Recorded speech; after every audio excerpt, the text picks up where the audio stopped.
வணக்கம் சார். இவங்க எல்லாம் என்னோட நண்பர்கள் மட்டும் இல்லை, என் சகோதரர்கள் மாதிரி. அதனால் எப்போ வேணாலும் பேசலாம், எப்போ பார்த்தாலும் நான் பேசுவாங்க. ഏതായാലും എന്നെ സംബന്ധിച്ച് പറയുകയാണെങ്കിൽ ഇതൊക്കെ എല്ലാവർക്കും അറിയാം. ഭയങ്കര സന്തോഷത്തോടുകൂടിയാണ് ഞാനിവിടെ ഇരിക്കുന്നത്. കാരണം എപ്പോഴും നമുക്കൊരു ഭയങ്കര വലിയ പടങ്ങളിലൊക്കെ അഭിനയിച്ച് കഴിയുമ്പോൾ നമ്മുടെയൊക്കെ പേരുകൾ പറയാൻ കുറച്ച് വൈകും. കാരണം വലിയ വലിയ താരങ്ങളുടെ കൂടെയൊക്കെ അഭിനയിച്ച് അപ്പോൾ ഞാൻ വിചാരിച്ചില്ല കൊച്ചു പിള്ളേർ ശരി. പക്ഷേ ഇവരെ പറ്റി ഞാൻ ഇതിന് മുമ്പും ഒരുപാട് കേട്ടിട്ടുണ്ട്. സാഗർ, ഗണപതി. അപ്പോൾ ഈ പറയുന്ന ഏറ്റവും കൂടുതൽ ഞാൻ അടുത്തറിയുന്നത് അമീനെയാണ്. അമീൻ ഇങ്ങനെ കലക്കുമെന്ന് ഞാൻ പ്രതീക്ഷിച്ചില്ല സത്യത്തിൽ. ഭയങ്കര കാരണം ഞാൻ ഈ പടത്തിനകത്ത് അഭിനയിച്ചിരിക്കൊണ്ടിരിക്കുമ്പോഴേ എനിക്ക് തോന്നി ഇത് രസമായിട്ട് ഇവരൊക്കെ നാച്ചുറലായിട്ട് ചെയ്യുന്നതെന്ന് എനിക്ക് എൻ്റെ മനസ്സിൽ തോന്നി സത്യം.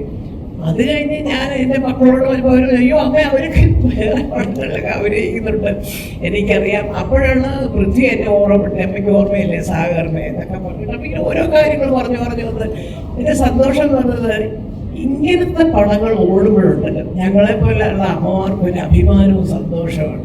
കാരണം ഇതൊരു താരമൂല്യം കൊണ്ട് ഓടിയ പടമല്ല. ഒരു ചെറിയ സംഭവത്തിന് 2-2.25 മണിക്കൂറോ 2.5 മണിക്കൂറോ ഒരു സിനിമയാക്കി അതിമനോഹരമായിട്ടൊരു തിരക്കഥയുണ്ടാക്കി അത് പിന്നെ സ്ക്രിപ്റ്റാക്കി അതിലും ഗംഭീരമായിട്ട് സംവിധാനം ചെയ്തു. അതിലൊക്കെ ഉപരിയായിട്ട് എന്താ ക്യാമറ എഡിറ്റിങ്ങും.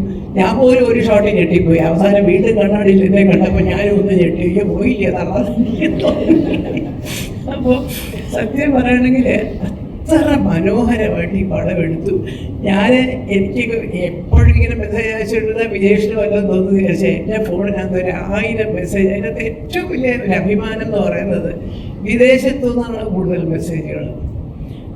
ലണ്ടനിലൊക്കെ 30 സീറ്റ് അവിടുത്തെ നമ്മുടെ ഈ പാരഗണിൻ്റെയൊക്കെ ഒരു പാർട്ണറായിരുന്നു. എൻ്റെ ഒരു വലിയ നിങ്ങൾക്കൊക്കെ അറിയാം കൊച്ചിനെ കയറി ലേഡി പൃഥ്വിരാജൊക്കെ വിളിക്കുന്നുണ്ട്. അവരുടെ അച്ഛൻ അവരെല്ലാവരും കൂടെ ഒരു സ്റ്റാഫ് മുഴുവൻ പോയിട്ട് ആദ്യം ടിക്കറ്റ് കിട്ടിയില്ല. അപ്പം അവരിപ്പോൾ നമ്മെ ഞങ്ങളൊക്കെ വിചാരിച്ചതെന്ന് വെച്ചാൽ സാധാരണ മമ്മൂട്ടി സാറിനൊക്കെ പെട്ടെന്ന് ടിക്കറ്റ് ചിലപ്പോൾ ആദ്യത്തെ ദിവസം പെട്ടെന്ന് ഇത് 3 ദിവസം കഴിയാണ് അവർക്ക് ടിക്കറ്റ് കിട്ടിയത്.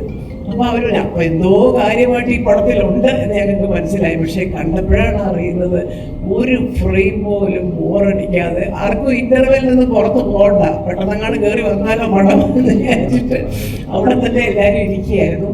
അത്ര നല്ലൊരു പടം. ഇങ്ങനത്തെ പടമൊക്കെ വരുമ്പോൾ നമുക്കൊരു ഭയങ്കര ത്രില്ലാണ്. ഈ സ്ഥിരം കണ്ട സാധനങ്ങൾ എന്തിനാണ് അപ്പോൾ നമുക്ക് വലിയ 500 കോടിയും 400 കോടിയൊക്കെ മുടക്കി പടം